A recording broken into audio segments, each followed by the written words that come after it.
ಇವತ್ತಿನ ಈ ಕೊನೆ ಜ್ಞಾನ ಹಂಚಿಕೆದಲ್ಲಿ ಏನು ತಿಳ್ಕೊಳ್ಳೋದಂದ್ರೆ ಪಂಚಗವ್ಯ ಅಂದ್ರೆ ನಮ್ಮ ದೇಶಿ ಹಸುವ ದೇಶಿ ಆಕಳ ಉತ್ಪನ್ನಗಳಲ್ಲಿ ಪಂಚಗವ್ಯ ಅಂದ್ರೆ ಯಾವ್ದ್ಯಾವುದು?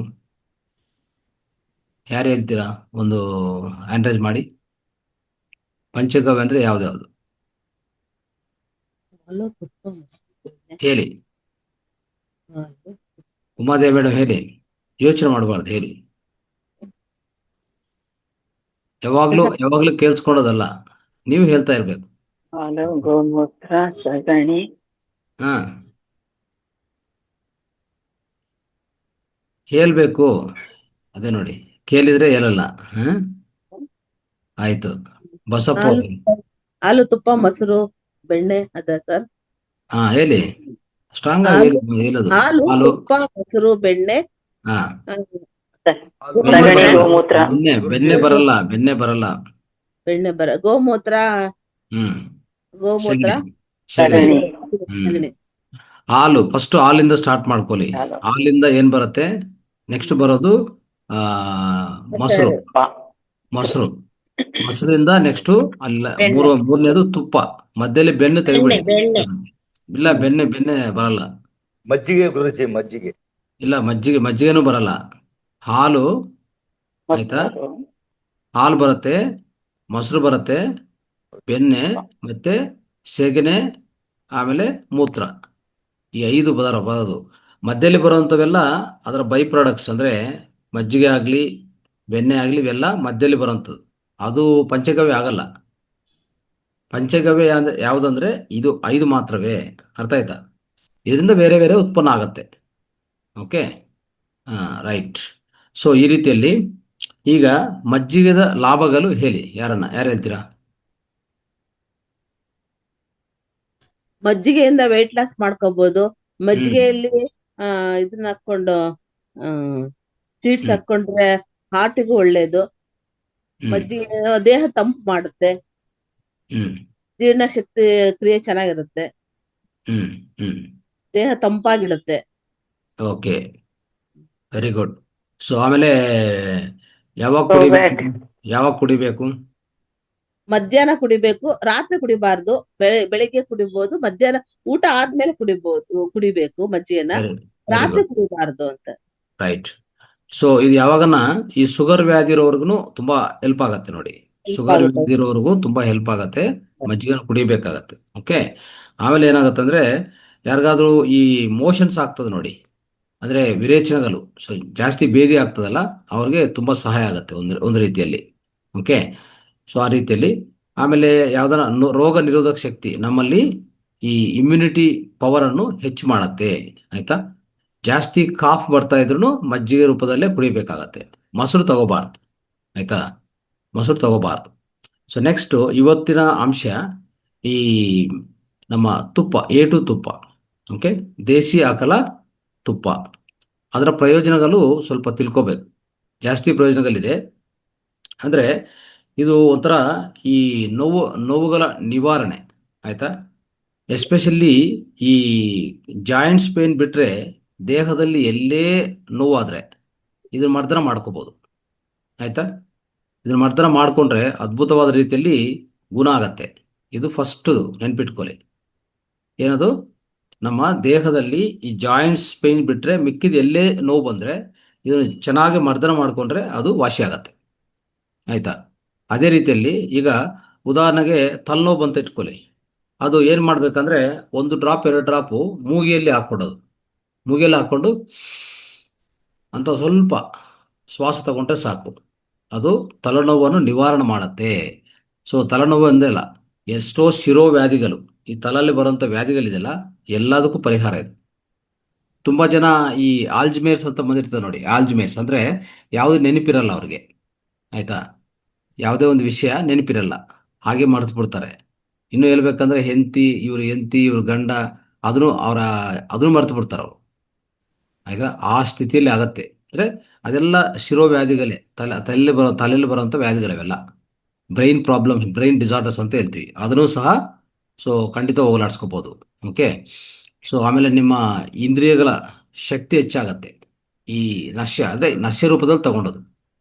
ಈ ಎರಡು ಈ ಮೂಗಿಯಲ್ಲಿ ಇಲ್ಲೊಂದು ಒಂದು ಡ್ರಾಪ್ ಎರಡು ಡ್ರಾಪು ಈ ಕಡೆ ಒಂದು ಎರಡು ಡ್ರಾಪ್ ಹಾಕೊಂಡ್ರೆ ಇದು ನಶ್ಯ ಅಂತ ಹೇಳ್ತೀವಿ ನಾವು.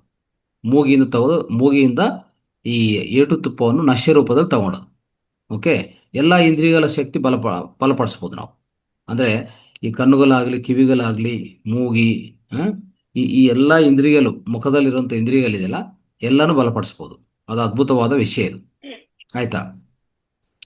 ಆಮೇಲೆ 2 4 ಹನಿಗಳು ಈ ತುಪ್ಪವನ್ನು ಚೆನ್ನಾಗಿ ಕರಗಿಸಿ ಅದನ್ನು 40 ದಿನ ಕಾಲ ಈ ಎರಡು ಮೂಗಿಯಲ್ಲಿ ಹಾಕ್ಕೊಂತ ಇದ್ರೆ ಏನಾಗತ್ತೆ ಗೊತ್ತಾ? ಈ ಕೂದಲು ಉದುರೋದು, ಕೂದಲು ಬಿಳಿ ಆಗೋದು ಎರಡೂ ಅವಾಯ್ಡ್ ಮಾಡ್ಬೋದು ಅಂತ ಹೇಳ್ತಾರೆ ನೋಡಿ. ಕೂದಲು ಉದುರ್ತಾ ಇರ್ತದಲ್ಲ, ಸುಮ್ಮನೆ ಏರ್ ಲಾಸ್, ಮತ್ತೆ ಕೂದಲು ಬ್ಲ್ಯಾಕಿಂದ ವೈಟ್ ಆಗ್ತಾ ಇರ್ತದೆ, ಬಿಳಿಯಾಗಿ ಆಗ್ತಾ ಇರ್ತಾವಲ್ಲ, ಇದೆಲ್ಲ ಏನಂತಂದ್ರೆ 45 ದಿನ ಅವ್ರು ಹೇಳಿದ್ದು 45 ದಿನ ಆ ರೀತಿಯಲ್ಲಿ ನಾವು ಪಾಲನೆ ಮಾಡಬೇಕು ಅಂತ.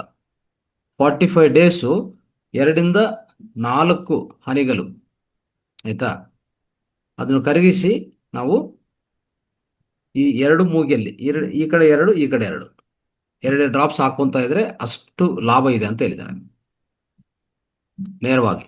ಆಯ್ತಾ.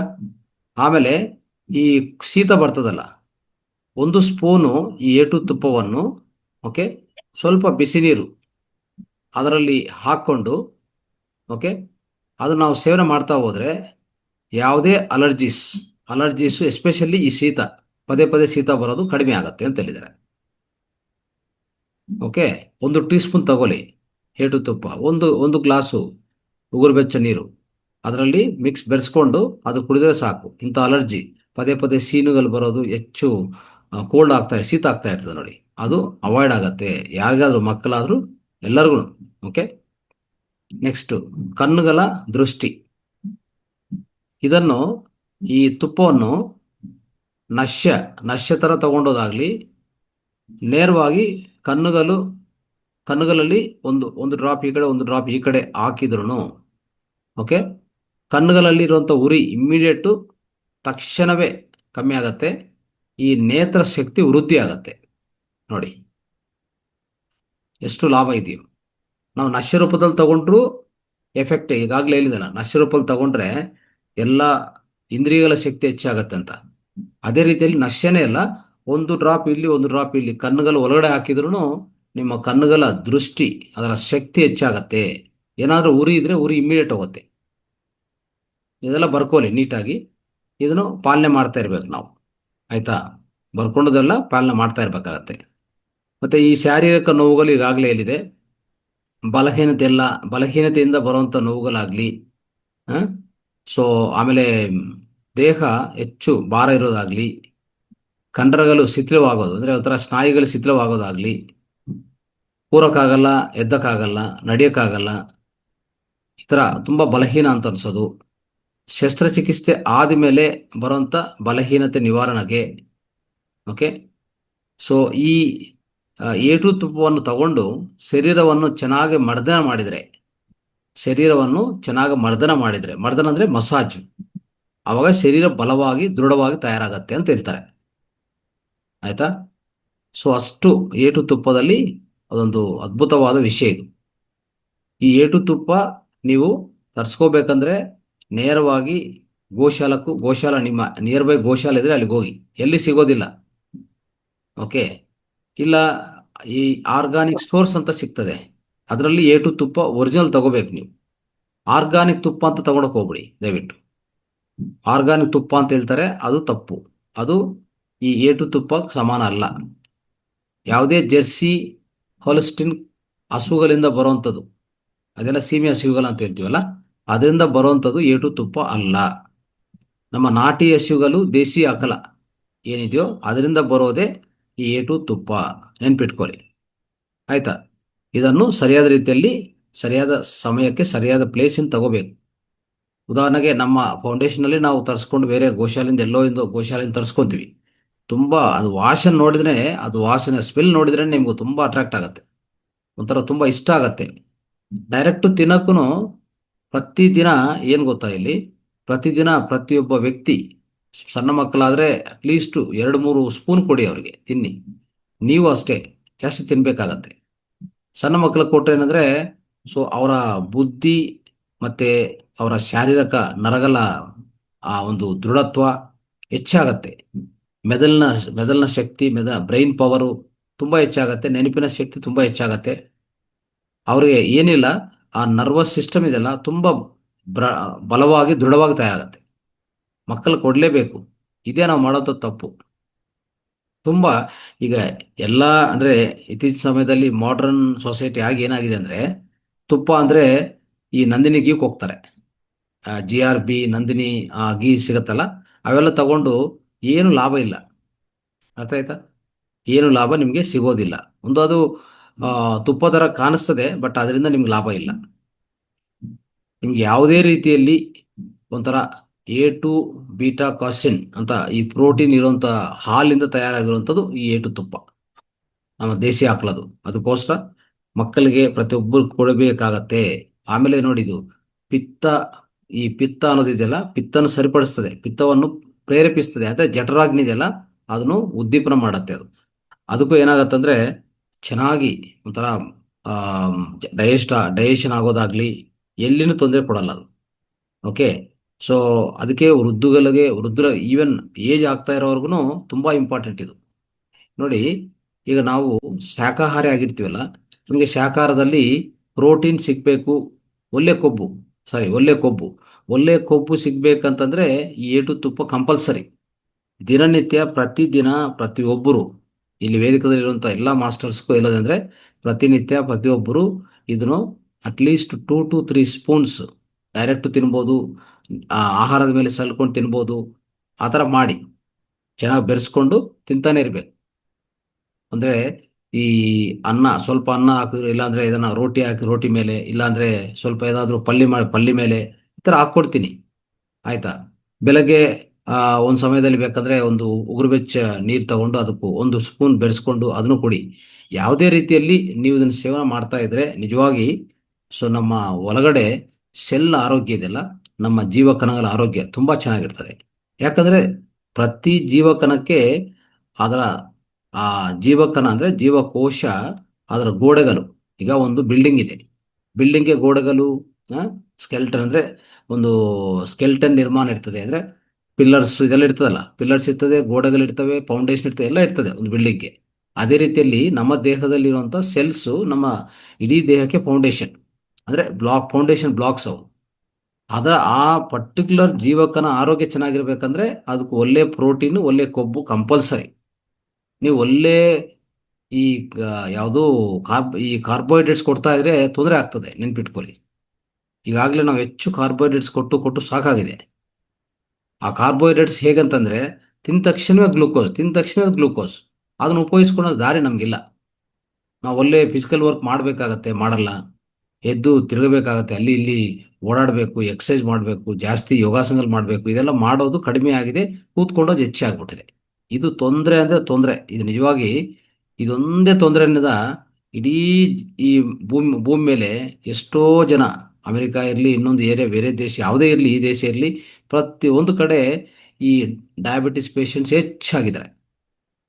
ಯಾಕಂದರೆ ನಿಮ್ಮಲ್ಲಿ ಗ್ಲೂಕೋಸ್ ಹೆಚ್ಚಿದೆ, ಅದನ್ನು ಉಪಯೋಗಿಸ್ಕೊಂಡೋ ರೀತಿ ದೇಹಕ್ಕೆ ಆ ಪರಿಶ್ರಮ, ದೇಹಕ್ಕೆ ಆ ಪರಿಸ್ಥಿತಿ ಇಲ್ಲ. ಏನು ಮಾಡ್ತೀರಾ?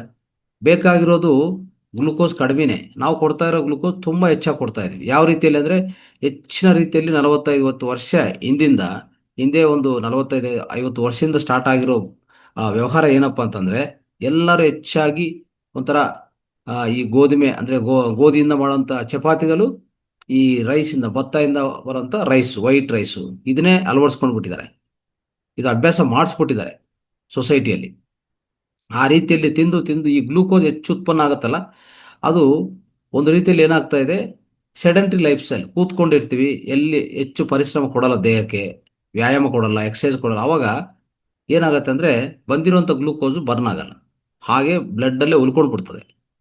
ಅದು ಹೆಚ್ಚಾಗಿ ಆಗೋವಂಥ ಪರಿಸ್ಥಿತಿ ಇರುವಾಗ ಲಿವರ್ ಸ್ವಲ್ಪ ಸ್ಟೋರ್ ಮಾಡುತ್ತೆ, ಸ್ನಾಯುಗಳಿಗೆ ಹೋಗುತ್ತೆ, ಎಲ್ಲ ಕಡೆ ಹೋಗುತ್ತೆ. ಆದರೂ ಇನ್ನೂ ಹೆಚ್ಚು ಬರ್ತಾನೆ ಇದ್ದರೆ ಅವಾಗ ಡಯಾಬಿಟಿಸ್ ಆಗಿ ಅಂದರೆ ಆ ಗ್ಲೂಕೋಸನ್ನು ಮೂತ್ರದಿಂದ ಕಲಿಸೋಕ್ಕೆ ಪ್ರಯತ್ನ ಮಾಡ್ತದೆ ದೇಹ. ಅದೊಂದು ಪ್ರಯತ್ನ ನಡೀತಾ ಇರ್ತದೆ. ಈ ರೀತಿಯಲ್ಲಿರುವಾಗ ಪ್ಯಾನ್ಕ್ರಿಯಾಸ್ ಅಲ್ಲಿರುವಂಥ ಬೀಟಾ ಸೆಲ್ಸು ಸರಿಯಾದ ರೀತಿಯಲ್ಲಿ ಕೆಲಸ ಮಾಡಿಲ್ಲ ಅಂದರೆ ಬರುವಂಥ ಇನ್ಸುಲಿನ್ ಸರಿಯಾಗಿ ಬರಲ್ಲ. ನೋಡಿ, ಇನ್ಸುಲಿನ್ ಇಲ್ಲ ಅಂದರೆ ಗ್ಲೂಕೋಸ್ ಎಷ್ಟೇ ಇದ್ರೂ ರಕ್ತದಲ್ಲಿ ಸೆಲ್ ಒಳಗಡೆ ಹೋಗಲ್ಲ. ಒಂದೊಂದು ಸರಿ ಈ ಪ್ಯಾನ್ಕ್ರಿಯಾಸಿಂದ ಬರುವಂಥ ಇನ್ಸುಲಿನ್ ಚೆನ್ನಾಗಿ ಬಂದ್ರೂ ಸೆಲ್ಲು ಅದನ್ನು ಅಬ್ಸರ್ವ್ ಮಾಡ್ಕೊಳಲ್ಲ. ಈ ರೀತಿಯಲ್ಲೇ ನಮಗೆ ಡಯಾಬಿಟಿಸ್ ಅನ್ನೋದು ಬರ್ತಾ ಇರ್ತದೆ ದೇಹದಲ್ಲಿ, ನೆನ್ಪಿಟ್ಕೊಳ್ಳಿ. ಅದಕ್ಕೆ ಇವೆಲ್ಲ ತೊಲಗಿಸ್ಬೇಕಂದ್ರೆ ಸ್ವಲ್ಪ ಕೇರ್ಫುಲ್ ಆಗಿ ನಾವು ಪ್ರೋಟೀನ್ ಹೆಚ್ಚು ಕೊಡೋಣ. ಈ ಮೊಳಕೆ ಕಾಳುಗಳು ಬೆಲೆ ಡಿಫ್ರೆಂಟ್ ಬೆಲೆಗಳಿದೆಲ್ಲ, ಪಲ್ಸಸ್ಸು, ಈ ಗ್ರೈನ್ಸು ಇಂಥವು ಕೊಡ್ತಾ ಹೋಗೋಣ. ರೋಟಿ ಅಲ್ಲಿ ಏನಂತಂದರೆ ವೇಗವಂತವಾಗಿ ಡೈಜೆಸ್ಟ್ ಆಗುವಂಥ ಪದಾರ್ಥಗಳು ಕಡಿಮೆ ಮಾಡಬೇಕು. ಈಗ ಸ್ವೀಟ್ಸು ಪದಾರ್ಥಗಳು ಬೇಗ ತಿಂತೀವಿ, ಟಕ್ ಅಂತ ಅದೊಂಥರ ಗ್ಲೂಕೋಸ್ ಜಂಪ್ ಆಗುತ್ತೆ, ಹೋಗಿ ರಕ್ತದಲ್ಲಿ ಮಿಕ್ಸ್ ಆಗ್ಬಿಡ್ತದೆ, ರಕ್ತದಲ್ಲಿ ಹೋಗ್ಬಿಡ್ತದೆ ಅದು. ಅಂಥವೆಲ್ಲ ಪೂರ್ತಿ ಕಡಿಮೆ ಮಾಡಬೇಕು. ಟೀ ಕಾಫಿ ಇವೆಲ್ಲ ಪೂರ್ತಿ ತೊಲಗಿಸ್ಬೇಕಾಗತ್ತೆ. ಯಾವುದೇ ರೀತಿಯಲ್ಲಿ ಟೀ ಕಾಫಿ ಕುಡಿಯೋಂಗಿಲ್ಲ, ಕುಡಿದ್ರೆ ತಕ್ಷಣವೇ ಜಂಪ್ ಆಗುತ್ತೆ ಗ್ಲೂಕೋಸ್. ಇದೆಲ್ಲ ನೆನ್ಪಿಟ್ಕೊಳ್ಳಿ.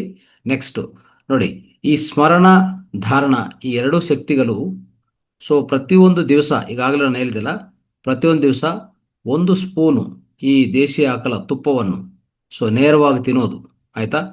ನೇರವಾಗಿ ತಿನ್ನೋದು. ಮತ್ತು ಇದೆಲ್ಲ ಮಾಡಿದರೆ ಅಂದರೆ 1 ಸ್ಪೂನಿಂದ 3 ಸ್ಪೂನು ನೆನ್ಪಿಟ್ಕೊಳ್ಳಿ. ಮಕ್ಕಳಿಗಾದರೆ 1-2 ಸ್ಪೂನು, ದೊಡ್ಡವ್ರಿಗೆ ಇನ್ನೂ ಹೆಚ್ಚು ಬೇಕಾಗತ್ತೆ. ಯಾಕಂದರೆ ಆ ಸೆಲ್ಸ್ ಸ್ಟ್ರಾಂಗ್ ಇಲ್ಲ, ಈಗ ಸೆಲ್ಸ್ ವೀಕ್ ಆಗ್ತಾ ಹೋಗ್ತದೆ. ಏಜ್ ಹೆಚ್ಚಾಗುವಾಗ ಸೆಲ್ಸ್ ಶಕ್ತಿ ವೀಕ್ ಆಗ್ತಾ ಹೋಗ್ತದೆ. ಅದಕ್ಕೆ ಅವ್ರಿಗೆ ಒಳ್ಳೆ ಪ್ರೋಟೀನು, ಒಳ್ಳೆ ಫ್ಯಾಟು. ಓಕೆ, ಸೊ ಪ್ರೋಟೀನ್ ಎಲ್ಲ ಸಿಗೋದು ನಿಮ್ಮ ಬೆಲೆಕಾಳುಗಳು, ಆಯಿತಾ? ಸೊ ಆ ರೀತಿಯಲ್ಲೇ ಸಿಗೋದು, ನೆನ್ಪಿಟ್ಕೊಳ್ಳಿ. ಧಾನ್ಯಗಳು ಅಷ್ಟೇ.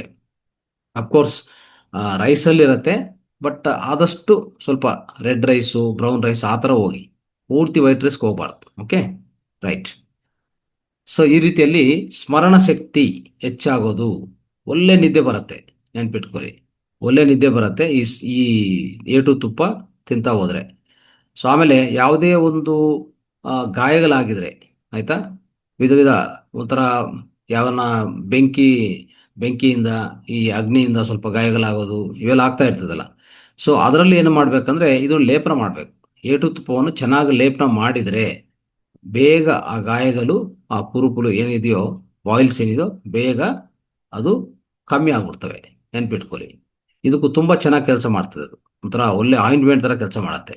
ನೆಕ್ಸ್ಟು ಈ ಹೃದ್ರೋಗಗಳು ಅಂತ ಹೇಳ್ತೀವಲ್ಲ, ಇದಕ್ಕೂ ಚೆನ್ನಾಗೆ ಒಂಥರ ತಡೆಗಟ್ಟು ಮಾಡುವಂಥ ಶಕ್ತಿ, ಅದ್ಭುತ ಶಕ್ತಿ ಈ ತುಪ್ಪಕ್ಕಿದೆ, ನೆನ್ಪಿಟ್ಕೊಳ್ಳಿ, ಆಯಿತಾ? ಇದನ್ನು ಚೆನ್ನಾಗಿ ಉಪಯೋಗಿಸ್ತಾ ಇದ್ದರೆ ಏನಾಗುತ್ತೆ ಗೊತ್ತಾ? ನಮ್ಮ ರಕ್ತದಲ್ಲಿರುವಂಥ, ಅಂದರೆ ನಮ್ಮ ಒಳಗಡೆ, ದೇಹ ಒಳಗಡೆ, ರಕ್ತನಾಳ ಒಳಗಡೆ ಈಗಾಗಲೇ ಸೇರಿಕೊಂಡಿರುವಂಥ ಕೆಟ್ಟೆ ಕೊಬ್ಬನ್ನು ಕರಗಿಸ್ತದೆ. ಆ ಶಕ್ತಿ ಇದಕ್ಕಿದೆ. ಇದಾಗಲಿ ಇನ್ನೊಂದು ಏನಂತದ್ದು, ನಾವು ವರ್ಜಿನ್ ಕೋಕೋನಟ್ ಆಯಿಲ್ ಹೇಳ್ತೀವಲ್ಲ, ಅದನ್ನು ಸಹ, ಅದು ಒಳ್ಳೆಯದೇ. ವರ್ಜಿನ್ ಕೋಕೋನಟ್ಟಲ್ಲಾಗಲಿ, ಏಟು ತುಪ್ಪ ಆಗಲಿ, ನಮ್ಮ ರಕ್ತದಲ್ಲಿರುವಂಥ ಕೆಟ್ಟೆ ಕೊಬ್ಬನ್ನು, ಅದನ್ನು ನಾವು LDL ಅಂತ ಕರಿತೀವಿ, ಅದನ್ನು ತೊಲಗಿಸುವಂಥ ವ್ಯವಹಾರ ಇದು ಮಾಡುತ್ತೆ. ಈಗಾಗಲೇ ಪ್ರೂವ್ ಮಾಡಿದ್ದಾರೆ.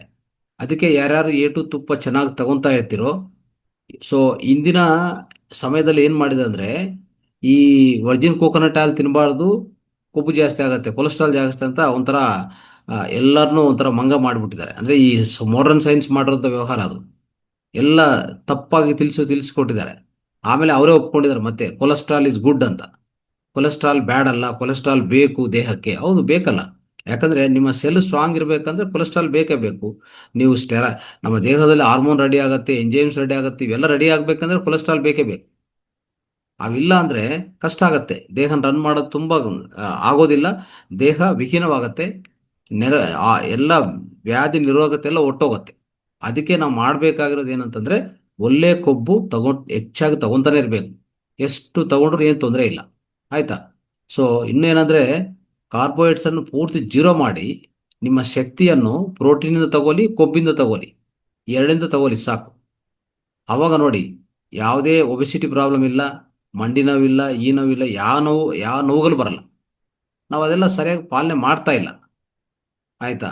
ಪದೇ ನಾವು ಮತ್ತೆ ಅಲ್ಲಿಗೆ ಹೋಗ್ತೀವಿ. ರೈಸ್ ತಿನ್ನೋದು, ಇಡ್ಲಿ ತಿನ್ನೋದು, ದೋಸೆ ತಿನ್ನೋದು, ಪೂರಿ ತಿನ್ನೋದು, ಇದೇ ನಮಗೆ ವ್ಯವಹಾರ ಆಗ್ಬಿಟ್ಟಿದೆ. ಬೇಕಾದ್ರೆ ಅಬ್ಸರ್ವ್ ಮಾಡಿ ನೀವು. ಹೆಚ್ಚು ಪಲ್ಯ ತಿನ್ನಲ್ಲ, ಹೆಚ್ಚು ಇಡ್ಲಿ ತಿಂತೀವಿ. ಹೆಚ್ಚು ಇಡ್ಲಿ, ಒಂದು ಇಡ್ಲಿ ಅಂದರೆ 4 ಇಡ್ಲಿ 5 ಇಡ್ಲಿ ಅಲ್ವಾ. ಪೂರಿ ಅಂದರೆ ಒಂದು ಪೂರಿ ಅಲ್ಲ, 2 ಪೂರಿ ಸಾಕಾಗಲ್ಲ. ಅಲ್ಲಿ 5-6 ಪೂರಿ ತಿನ್ನೋದು, ಇಷ್ಟೇ ಪಲ್ಯ ತಿನ್ನೋದು.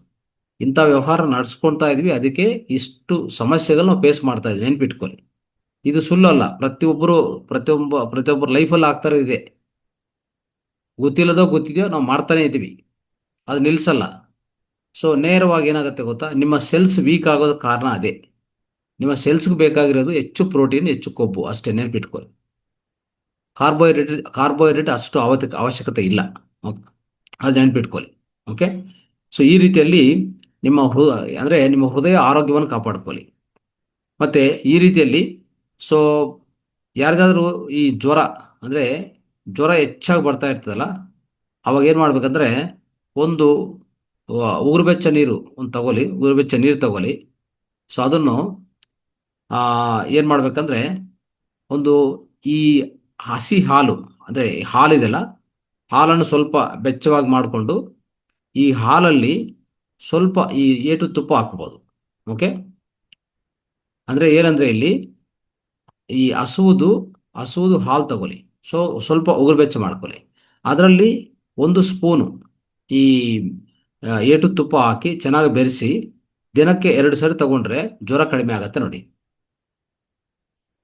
ಅದು ಎಫೆಕ್ಟ್ ಆ ಥರ ಇದೆ, ಆಯಿತಾ. ಹಾಲು ತಗೊತೀವಿ, ಹಸಿ ಹಾಲು ತಗೊಂಡು ಏಟು ಹಾಲೇ, ಮತ್ತೆ ಏಟು ಹಾಲು ಕುಡಿಯಬಾರ್ದು ಪ್ರತಿಯೊಂದು ಸರಿ. ಜ್ವರ ಬರುವಾಗ ಇದೊಂದು ವೈದ್ಯ ಹೇಳಿದ್ದಾರೆ, ಏನಂತಂದರೆ ಜ್ವರ ಬರುವಾಗ ಹಾಲು ತಗೊಳ್ಳಿ, ಅದನ್ನು ಬಿಸಿ ಮಾಡಿ ಒಂದು ಕಪ್ಪು ಹಾಲು ತಗೊಂಡು ಅದಕ್ಕೊಂದು ಸ್ಪೂನು ಈ ಏಟು ತುಪ್ಪನ್ನು ಚೆನ್ನಾಗಿ ಬೆರೆಸಿ ಕುಡಿದ್ರೆ ತೀವ್ರ ಜ್ವರನೂ ಕಡಿಮೆ ಆಗ್ಬಿಡ್ತದೆ, ನೆನ್ಪಿಟ್ಕೊಳ್ಳಿ. ಇದಕ್ಕೂ ಇರುವಂಥ ಒಂದು ಅದ್ಭುತವಾದ ವೈದ್ಯ ಕೊಡ್ತದೆ ಅದು, ಆ ರೀತಿಯಲ್ಲಿ. ಓಕೆ. ಸೊ ನೆಕ್ಸ್ಟು, ಈ ಭೋಜನ, ನಾವು ಆಹಾರ ತಿನ್ನೋಕ್ಕೆ ಮುಂಚೆ, ಸೊ ಮೊದಲನೇ ಆಹಾರ ನಾವು ಏನು ಉಂಡ ಮಾಡ್ಕೊಂಡು ತಿಂತೀವೋ ಅದರಲ್ಲಿ ಈ ಏಟು ತುಪ್ಪ, ಸೈಂಧವ ಲವಣ, ಈ ನಿಂಬೆ ರಸ, ಓಕೆ, ಇಷ್ಟು ಮಾತ್ರ ಬೆರೆಸ್ಕೊಂಡು ಆ ಮೊದಲನೇ ಉಂಡವನ್ನು ನಾವು ಒಳಗಡೆ ಸ್ವೀಕಾರ ಮಾಡಿದರೆ ನಮಗೆ ಹಸು ಜಾಸ್ತಿ ಆಗತ್ತೆ, ಜೀರ್ಣಕ್ರಿಯೆ ಅದ್ಭುತವಾದ ರೀತಿಯಲ್ಲಿ ಆಗುತ್ತೆ. ಇದು ಅರ್ಥ ಆಯ್ತಾ ಪಾಯಿಂಟು ಎಲ್ಲರಿಗೂ? ನಾವು ಊಟ ತಿನ್ನೋಕ್ಕೆ ಮುಂಚೆ ಫಸ್ಟು ಸ್ಟಾರ್ಟಿಂಗ್ ಏನು ತಗೊತೀವೋ, ಸ್ಟಾರ್ಟಿಂಗ್ ಉಂಡೆ ಏನು ತಗೊತೀವೋ, ಉಂಡೆ ತಗೊತೀವಲ್ಲ ಅದರಲ್ಲಿ ಈ ಹಸುವಿನ ತುಪ್ಪ ಪ್ಲಸ್ ಸೈಂಧವ ಲವಣ ಸ್ವಲ್ಪ, ಮತ್ತು ನಿಂಬಿನ ರಸ 1-2-3 ಡ್ರಾಪ್ಸು ಎಲ್ಲ ಮಿಕ್ಸ್ ಮಾಡಿಕೊಂಡು ಫಸ್ಟ್ ಉಂಡೆ ತಗೊಳ್ಳಿ, ಅದು ಸ್ವೀಕಾರ ಮಾಡಿ. ಆಮೇಲೆ ನೆಕ್ಸ್ಟ್ ತಗೊಳ್ಳಿ ನಾರ್ಮಲ್ ಆಗಿ. ಅಲ್ಲಿ ಏನಾಗುತ್ತೆ ನಿಮ್ಮ ಹಸು ಹೆಚ್ಚಾಗುತ್ತೆ, ಜೀರ್ಣಕ್ರಿಯೆ ತುಂಬ ಚೆನ್ನಾಗಾಗ್ತದೆ. ಇಷ್ಟು ಹೇಳ್ಬೋದು, ಅರ್ಥ ಆಯ್ತಾ? ಸೊ ಇಷ್ಟು ಅದ್ಭುತ ಲಾಭಗಳು ನಮಗೆ ಈ ಏಟು ತುಪ್ಪದಿಂದ ಇದೆ, ಅದು ನೆನ್ಪಿಟ್ಕೊಳ್ಳಿ. ಸೊ ಇದನ್ನು ಸರಿಯಾದ ರೀತಿಯಲ್ಲಿ ನಾವು ಉಪಯೋಗಿಸ್ಕೋಬೇಕು. ಇದು ನಮ್ಮ ಪಂಚಗವ್ಯದಲ್ಲಿ ಒಂದು ಆಗಿದೆ, ನೆನ್ಪಿಟ್ಕೊಳ್ಳಿ. ಸೊ ಈ ರೀತಿಯಲ್ಲಿ ಮಾಡ್ಕೊತಾ ಇದ್ರೆ ಏಟು ತುಪ್ಪ ಅನ್ನೋದು ಅತಿ ಮುಖ್ಯವಾದದ್ದು. ಅದು ಒಳ್ಳೆ ಫ್ಯಾಟ್ ಕೊಡುವಂಥ ಪರಿಸ್ಥಿತಿ ನಮಗೆ ಈ ದೇಹಕ್ಕೆ ತುಂಬ ಅದ್ಭುತವಾದ ರೀತಿಯಲ್ಲಿ ಮಾಡುತ್ತೆ. ಸೊ ಶಾಕಾಹಾರಿ ಇರುವಂಥ ವ್ಯಕ್ತಿಗಳು ಈಗಾಗಲೇ ನಾವು ಉಪಯೋಗಿಸ್ತಾ ಇಲ್ಲ ಅಂದರೆ, ಮತ್ತು ನಾನು ಯಾವುದೇ ಏಟು ತುಪ್ಪ ಅಂತ ಹೇಳ್ಬಿಟ್ಟು GRB ಈ ತುಪ್ಪ ಆಗಲಿ, ನಂದಿನಿ ತುಪ್ಪ ಆಗಲಿ, ಎಮ್ಮೆ ತುಪ್ಪ ಆಗಲಿ, ಇದಕ್ಕೂ ಈಕ್ವಲೆಂಟ್ ಅಲ್ಲ, ನೆನ್ಪಿಟ್ಕೊಳ್ಳಿ. ಇದು ಎರಡು ಒಂದಲ್ಲ. ಓಕೆ. ಸೊ ಅಷ್ಟು ಮಾತ್ರ ತಿಳ್ಕೊಂಡು ಇದನ್ನು ಸರಿಯಾದ ರೀತಿಯಲ್ಲಿ ಪಾಲನೆ ಮಾಡಿ. ಸೊ ನೆಕ್ಸ್ಟು ಈ ಮೂತ್ರ, ಓಕೆ, ಪಂಚಗವ್ಯದಲ್ಲಿ ಇನ್ನೊಂದು ಮೂತ್ರ, ಗೋಮೂತ್ರ. ಈ ಗೋಮೂತ್ರದಲ್ಲಿ ನೆನ್ಪಿಟ್ಕೊಳ್ಳಿ, ಈ ಗೋಮೂತ್ರ ಅಂದರೆ ಮಿಕ್ಕಿದ ಜಂತುಗಳಿದೆಲ್ಲ, ಆ ಜಂತುಗಳ ಮೂತ್ರಕ್ಕಿಂತ ಗೋಮೂತ್ರ ಒಳ್ಳೆಯದೇ. ಬಟ್ ಅದೇ ನಮ್ಮ ಮೂತ್ರ ಅನ್ನೋದು ಅತಿ ಉತ್ತಮವಾದದ್ದು, ನಮ್ಮ ದೇಹಕ್ಕೆ ಬೇಕಾಗಿರುವಂಥ ಮೆಡಿಸಿನ್ ಕೊಡುತ್ತೆ, ನ್ಯೂಟ್ರಿಷನ್ ಕೊಡುತ್ತೆ. ಆದರೆ ಗೋಮೂತ್ರದಲ್ಲಿ ಏನಂದರೆ ಮೆಡಿಸಿನ್ ಸಿಗಲ್ಲ ನಮಗೆ, ಬಟ್ ನ್ಯೂಟ್ರಿಷನ್ ಸಿಗುತ್ತೆ. ಆದರೆ ಹೆಚ್ಚಿನ ಪರಿಣಾಮದಲ್ಲಿ ಕುಡಿಯೋಕ್ಕಾಗಲ್ಲ. ಗೋ ಆರ್ಕ್ ಅಂತ ಮಾಡ್ತಾರೆ, ಗೋ ಆರ್ಕ್ ಅಂತ ಸಿಗುತ್ತೆ ನಿಮಗೆ, ಆ ಗೋ ಆರ್ಕ್ ಅಂತ ಉಪಯೋಗಿಸ್ಕೊರಿ, ಆಯಿತಾ. ಅದು 20 ml ದಿನಕ್ಕೆ, 20 ml 30 ml ಅಷ್ಟು ಮಾತ್ರ ಕುಡಿಯಬಲ್ಲೆ. But you can't drink 200 ml 150 ml ಕುಡಿಯೋಕೆ ಆಗೋದೇ ಇಲ್ಲ, ನೆನ್ಪಿಟ್ಕೊಳ್ಳಿ. ಅದೇನಾದರೂ ಮಾಡೋಕ್ಕೆ ಹೋದರೆ ನಿಮಗೆ ನಿಜವಾಗಿ ತುಂಬ ಪ್ರಾಬ್ಲಮ್ಸು ಆಗುತ್ತೆ, ಆಯಿತಾ. ಜೀರ್ಣ ಮಾಡ್ಕೊಳಕ್ಕೆ ಸಾಧ್ಯವಿಲ್ಲ, ಯಾಕಂದರೆ ಅಲ್ಲಿರುವಂಥ ಕೆಮಿಕಲ್ಸು ನಮ್ಮ ದೇಹದಲ್ಲಿ ಬರುವಂಥ ಮೂತ್ರದಲ್ಲಿ ಹೇಗೆ ವಿಧ ಖನಿಜಗಳಿರ್ತಾವೋ ಅಂತಂದರೆ ಲವಣಗಳಿರ್ತಾವೋ ಸೇಮ್ ರೀತಿಯಲ್ಲಿ ಇದರಲ್ಲಿನೂ ಅನೇಕ ಲವಣಗಳಿದೆ. ಏನೇನು ಕೆಮಿಕಲ್ಸ್ ಇರ್ತವೆ ಅಂತಂದರೆ urea, uric acid, sulphur, nitrogen, copper, sodium, iron, potassium ಮತ್ತು ಅಮೋನಿಯಾ, ಇವೆಲ್ಲನೂ ಆಯಿತಾ. Sugar, lactose, A B C D E vitamins, ಕನೀಸ ಅಂದರೆ 22 ವಿಧಗಳ ರಸಾಯನಗಳು ಇದರಲ್ಲಿ ಇದೆ. ಅರ್ಥ ಆಯ್ತಾ. ಆದರೆ ಏನು ಪ್ರಯೋಜನ ತಗೊಂಡ್ರೆ ಅಂತಂದರೆ ನಮ್ಮಲ್ಲಿ ಜಠರಾಗ್ನಿ ಹೆಚ್ಚು ಮಾಡುತ್ತೆ. ಈ ಈ ಮೂತ್ರ ತಗೊಂಡ್ರೆ, ಸೊ ತಗೊಂಡೋದು 20 ml ಗೋ ಆರ್ಕ್ ಅಂತ ಸಿಗತ್ತೆ. ನೇರವಾಗಿ ನೀವು ಪಂಚಗವ್ಯ ಕೇಂದ್ರಗಳಿಗೆ ಹೋದರೆ ಕೊಡ್ತಾರೆ, ಇಲ್ಲ ಆಯುರ್ವೇದ ಸೆಂಟ್ರಲ್ಲಿ ಕೊಡ್ತಾರೆ. ಗೋ ಆರ್ಕ್ ಅಂತ ಮೂತ್ರವನ್ನೇ ಬಿಸಿ ಮಾಡಿ ಅದನ್ನು ಸ್ವಲ್ಪ ಅದನ್ನು ಪ್ರಾಸೆಸ್ ಮಾಡಿ ಕೊಡ್ತಾರೆ. ಅದು ಒಳ್ಳೆಯದು. ನೇರವಾಗಿ ತಗೊಂಡೋದು ಸ್ವಲ್ಪ, ಸಪೋಸ್ ಈಗ ನಮ್ಮ ಮನೆಯಲ್ಲೇ ಹಸುವಿದೆ ಅಂತ ಇಟ್ಕೊಳ್ಳಿ, ಅದರಿಂದ ಬರುವಂಥ ಮೂತ್ರವನ್ನು ಸ್ವಲ್ಪ ಸ್ವಲ್ಪ ಮಟ್ಟದಲ್ಲಿ ಕುಡಿಯಬಹುದು, ಜಾಸ್ತಿ ಕುಡಿಯಬಾರ್ದು. ಜಾಸ್ತಿ ಕುಡಿದ್ರೆ ಪ್ರಾಬ್ಲಮ್ ಆಗುತ್ತೆ. ಓಕೆ, ಅದು ನೆನ್ಪಿಟ್ಕೊಳ್ಳಿ. ಸೊ ಆಹಾರ ಜೀರ್ಣ ಆಗೋದಾಗಲಿ ತುಂಬ ಚೆನ್ನಾಗಿರ್ತದೆ. ಸೊ ಈ ಕುಷ್ಠ ವ್ಯಾಧಿ ಅಂತ ಬರ್ತದಲ್ಲ, ಚರ್ಮ ವ್ಯಾಧಿಗಳು ಎಲ್ಲನೂ ಸರಿಪಡಿಸ್ತದೆ. ಆಮೇಲೆ ವ್ಯವಸಾಯಕ್ಕಂತೂ ಅದು ಅದ್ಭುತವಾದ ವಿಷಯ, ಅದು ನಾವು ಡೌಟೇ ಇಲ್ಲ. ಆಯಿತಾ. ವ್ಯವಸಾಯಕ್ಕೆ ನಾವು ಎಷ್ಟು ರೀತಿಯಲ್ಲಿ ಬಳಸ್ಕೋಬೋದಂದರೆ ಗೋಮೂತ್ರವನ್ನು ಈ ಕೀಟಕ ನಾಶನವಾಗಿ, ಅಂದರೆ ಒಂಥರ ಸಿಂಪಡಣೆ ಮಾಡ್ತೀವಲ್ಲ, ಎಲ್ಲ ಪೆಸ್ಟಿಸೈಡ್ಸ್ ಥರ ಆ ಥರ ಉಪಯೋಗಿಸ್ಕೋಬೋದು. ಓಕೆ, ಈ ಕಾರ್ಪೊರೇಟ್ ಕಂಪನಿಗಳು ಕೊಡ್ತಾ ಇದೆಯಲ್ಲ ಈ ಕೀಟಕನಾಶಕಗಳು, ಅದೆಲ್ಲ ಏನು ಬೇಕಾಗಿಲ್ಲ. ಅದನ್ನೆಲ್ಲ ನಿಲ್ಲಿಸಿ ಈ ಗೋಮೂತ್ರವನ್ನು ಬಳಸ್ಕೊಂಡ್ರೆ ಸಾಕು. ಈ ಗೋಮೂತ್ರ ಎಸ್ಪೆಷಲಿ ಕೀಟಕನಾಶಕ ರೀತಿಯಲ್ಲಿ ತಯಾರು ಮಾಡ್ಕೊತಾರೆ, ಕಷಾಯಗಳು ತಯಾರು ಮಾಡ್ತಾರೆ. ಆಯಿತಾ. ಸೊ ನಮ್ಮ ಇಂದಿನ ಪೂರ್ವಜರು ಇದನ್ನು ಉಪಯೋಗಿಸಿ ಅವರು ಮಾಡ್ತಾ ಇದ್ರು. ಪ್ರಕೃತಿ ವ್ಯವಸಾಯಕ್ಕೆ ಅದ್ಭುತವಾದ ವಿಷಯ ಇದು. ನೋಡಿ, ಜೀವಾಮೃತ, ಘನಾಮೃತ, ನೀಮಾಸ್ತ್ರ, ಬ್ರಹ್ಮಾಸ್ತ್ರ, ಇಂಥವೆಲ್ಲ ಅನೇಕ ಈ ಕೀಟನಾಶಕಗಳು ಅಂದರೆ ಪೆಸ್ಟಿಸೈಡ್ಸ್ ಥರ ರೆಡಿ ಮಾಡಿದ್ದಾರೆ ಪ್ರಕೃತಿ ವ್ಯವಸಾಯದಲ್ಲಿ. ಅದೆಲ್ಲ ನೀವು ಬಳಸ್ಕೊಳ್ಳಿ, ತುಂಬ ಉತ್ತಮವಾದ ವಿಷಯ ಇದು. ಓಕೆ, ಸೊ ಗೋಮೂತ್ರವನ್ನು ಎಸ್ಪೆಷಲಿ ಅದನ್ನು ಉಪಯೋಗಿಸಿದ್ರೆ ಏನಾಗತ್ತೆ, ಇಲ್ಲಿ ಸೂಕ್ಷ್ಮ ಜೀವಿಗಳು ಹೆಚ್ಚಾಗತ್ತೆ. ಯಾವುದರಲ್ಲಿ? ಮಣ್ಣಲ್ಲಿ, ನೇಲದಲ್ಲಿ ಸೂಕ್ಷ್ಮ ಜೀವಿಗಳು ಹೆಚ್ಚಾಗುವಂಥ ಪರಿಸ್ಥಿತಿ ನಾವು ಅಂದರೆ ಆ ಪರಿಸ್ಥಿತಿಯನ್ನು ಕ್ರಿಯೇಟ್ ಮಾಡಿದೆ, ಏರ್ಪಾಟ್ ಮಾಡಿದರೆ ವ್ಯವಸಾಯ ತನ್ನಂತ ಅದೇ ಮಾಡುತ್ತೆ. ವ್ಯವಸಾಯ ಮಾಡೋದು ವ್ಯವಸಾಯದಾರ ಅಲ್ಲ, ವ್ಯಕ್ತಿ ರೈತ ಅಲ್ಲ ವ್ಯವಸಾಯ ಮಾಡೋದು. ವ್ಯವಸಾಯ ಮಾಡೋದು ಯಾರು ಗೊತ್ತಾ?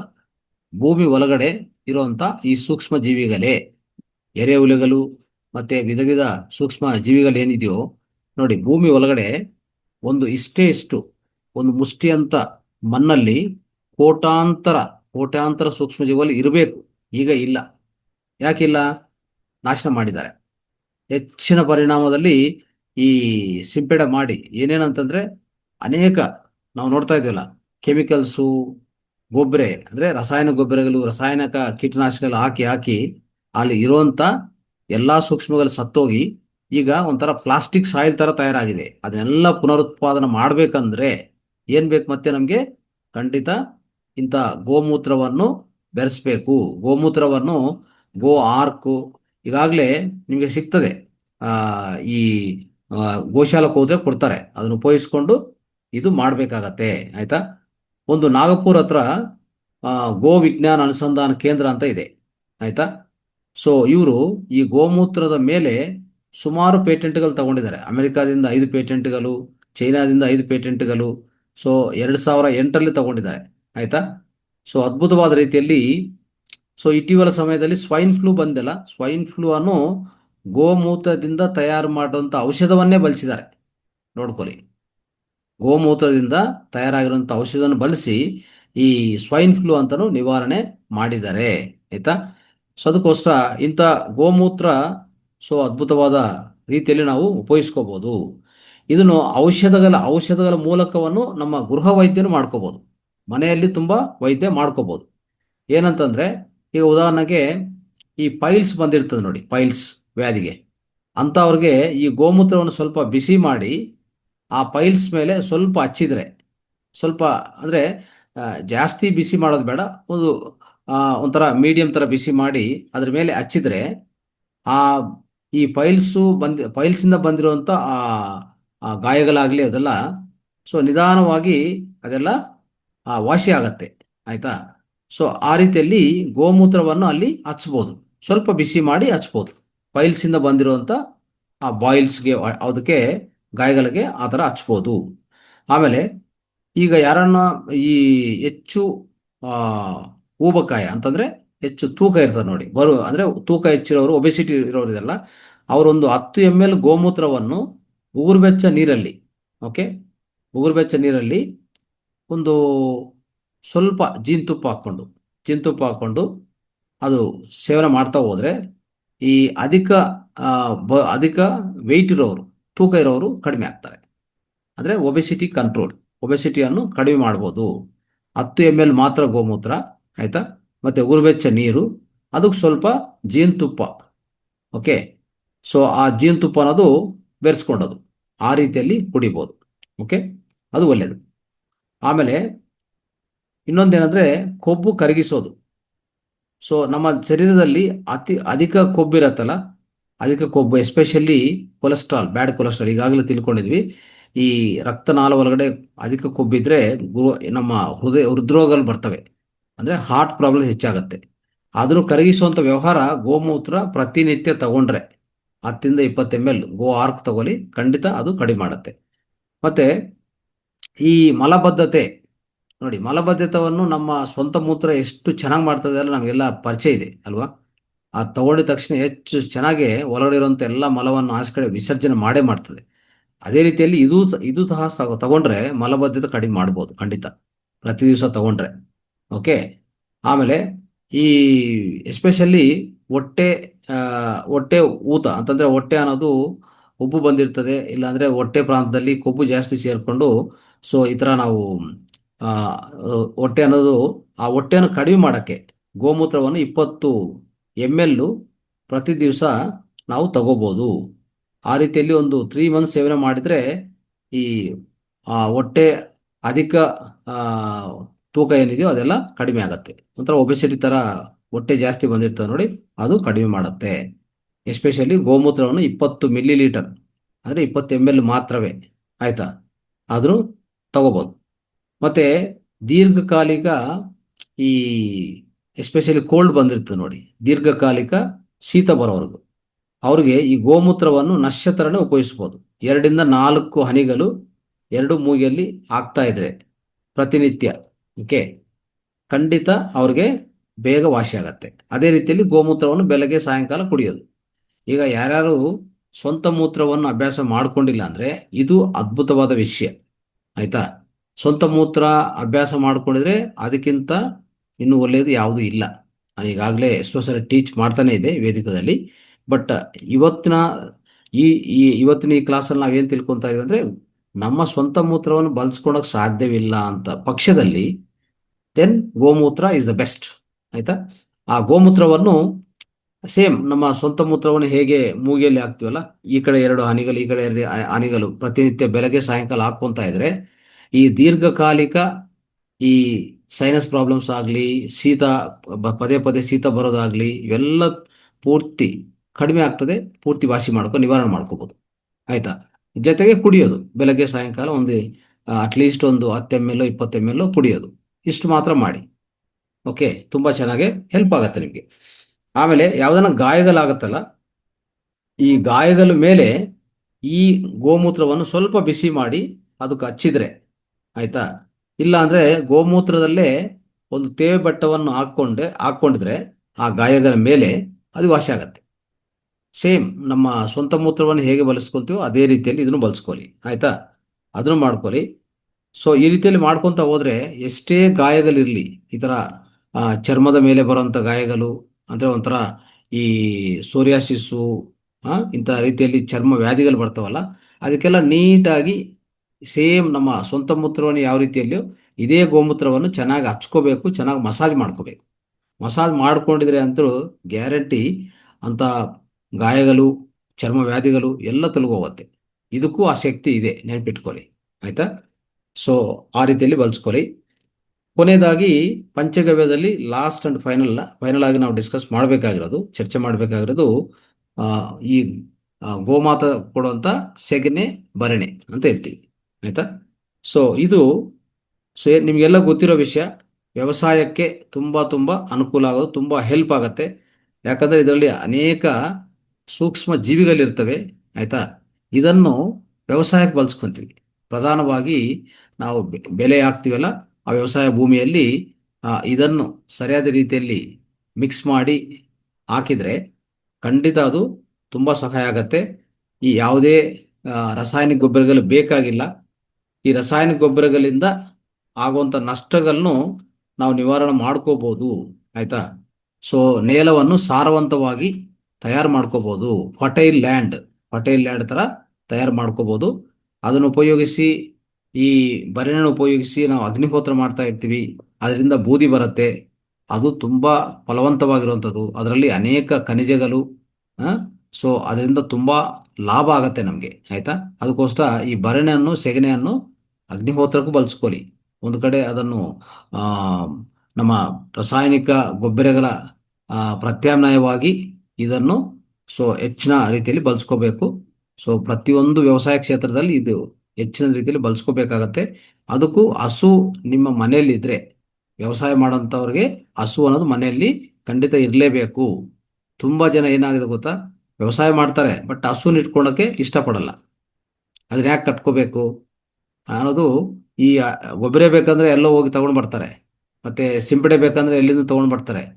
ಸೊ ಎಲ್ಲ ಮಾಡ್ತಾರೆ, ಬಟ್ ಆದರೆ ಹಸುನ ಮಾತ್ರ ಇಟ್ಕೊಡಲ್ಲ. ನಾನು ಈಗಾಗಲೇ ಹೇಳ್ತಾ ಇದ್ದೆ, ಹಸುವಿದ್ರೆ ಏನು ಪ್ರಯೋಜನ ಅಂತ. ಹಸು ಮನೆಯಲ್ಲಿದ್ದರೆ ಆಕ್ಸಿಜನ್ ತಗೊತದೆ, ಅಂದರೆ ಒಂಥರ ಕಾರ್ಬನ್ ಡೈಆಕ್ಸೈಡ್ ತಗೊಂಡು ಆಕ್ಸಿಜನ್ನೇ ಬಿಡೋದು ಅದು. ಅಂದರೆ ಆಕ್ಸಿಜನ್ ತಗೊಂತ ಆಕ್ಸಿಜನ್ನೇ ಬಿಡ್ತದಂತ. ಜನರಲಿ ಆಕ್ಸಿಜನ್ ತಗೊಂಡ್ರೆ ಏನು ಬಿಡಬೇಕು ನಾವು? ಕಾರ್ಬನ್ ಡೈಆಕ್ಸೈಡ್ ಬಿಡ್ತೀವಿ ನಾವಾದರೆ. ಆದರೆ ಈ ಜಂತು ಏನು ಮಾಡತ್ತಂದರೆ ಆಕ್ಸಿಜನ್ ತಗೊಂಡು ಆಕ್ಸಿಜನ್ನೇ ಬಿಡುತ್ತೆ ಮತ್ತೆ ವಾಪಸ್. ಅದಕ್ಕೆ ಇದು ಇರೋಂಥ ಮನೆ ಒಂದು ಸ್ವರ್ಗಧಾಮ. ಇದು ಕಾಮಧೇನು ಅಂತ ಹೇಳ್ತೀವಿ ನಾವು. ಅಂದರೆ ನಮ್ಗೆ ಏನೇ ಕೋರಿಕೆಗಳಿದ್ರೆ ತೀರಿಸುವಂಥ ಒಂದು ಅದ್ಭುತವಾದ ಜಂತು ಅದು, ಆಯಿತಾ. ಅದು ದೇವತೆ. ಅದಕ್ಕೆ ಗೋಮಾತಾ ಅಂತ ಕರೆಯೋದು. ನಾವು ನಾವು ನಮ್ಮ ತಾಯಿ ಅಂತಂದರೆ ನಮ್ಮ ಭೌತಿಕ ದೇಹಕ್ಕೆ ಬಯೋಲಾಜಿಕಲ್ ಮದರ್ ತಾಯಿ ಆದಮೇಲೆ ನೆಕ್ಸ್ಟ್ ತಾಯಿ ಅಂತ ಕರೆಯೋದು ಒಂದು ಗೋಮಾತವೇ, ಅಂದರೆ ಈ ಹಸುನು ಮಾತ್ರವೇ. ಅಷ್ಟು ಪ್ರಾಮುಖ್ಯತೆ ಇರುವಂಥ ಈ ಗೋಮಾತವನ್ನು ಪ್ರತಿಯೊಬ್ಬರು ಇಂಥ ಪಂಚಗವ್ಯಕ್ಕೋಸ್ಕರ ನಿಮ್ಮ ಮನೆಯಲ್ಲಿ ಕಟ್ಕೊಳ್ಳಿ. ಯಾವುದೇ ರೀತಿಯಲ್ಲಿ ಅದಕ್ಕೆ ಅಸಹನ ತೋರಿಸ್ಬಾರ್ದು. ಅದಕ್ಕೂ ಸೇವೆ ಮಾಡಬೇಕಲ್ಲ, ಅದು ಮಾಡಬೇಕಲ್ಲ ಅಂತ ಅನ್ಕೊಳ್ಳೋದಲ್ಲ. ಅದು ಮಾಡ್ತಾ ಇದ್ರೆ, ನಿಜವಾಗಿ ಹೇಳ್ತಾ ಇದ್ದೀನಿ, ಯಾವ ರೋಗ ನಿಮ್ಮ ಹತ್ರ ಬರಲ್ಲ, ಏನು ರೋಗ ಇರಲ್ಲ, ನೆನ್ಪಿಟ್ಕೊಳ್ಳಿ.